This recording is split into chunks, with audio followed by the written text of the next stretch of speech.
প্রথম ম্যাচে তবু ৩৭ রানে হেরেছিল বাংলাদেশ দল। দ্বিতীয় ম্যাচে ৫৭ রানের বিশাল ব্যবধানে হেরেছে পাকিস্তানের কাছে এবং লাহোরের গাদ্দাফি স্টেডিয়ামে একেবারেই দাঁড়াতে পারেননি বাংলাদেশের ব্যাটাররা। বোলাররা প্রথম ম্যাচে শুরুতে ভালো করেছিলেন, শেষের দিকে খারাপ করেছিলেন। এদিন ছিল উল্টো, শুরুতে বাংলাদেশের বোলাররা ভালো করেননি, শেষের দিকে কিছুটা ভালো করেছেন, যার কারণে কিন্তু শেষের ৫ ওভারে মাত্র ৪০ রান হয়েছিল।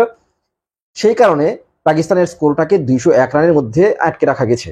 প্রথম ম্যাচেও পাকিস্তান কিন্তু আগে ব্যাট করে ৭ উইকেটে ২০১ রান করেছিল। এদিন একটি উইকেট কম হারিয়েছে, ৬ উইকেটে সেই ২০১ রান করেছে।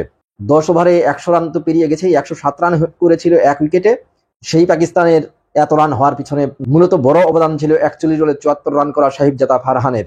সালমান আলী আগা তিনি কিন্তু ৪৫ রান করেছেন। তারপরে হাসান নওয়াজ ২৬ বলে ৫১ রানে অপরাজিত ছিলেন। সব মিলিয়ে কিন্তু ২০১ রানের একটি স্কোর পাকিস্তান গড়েছে ৬ উইকেটে।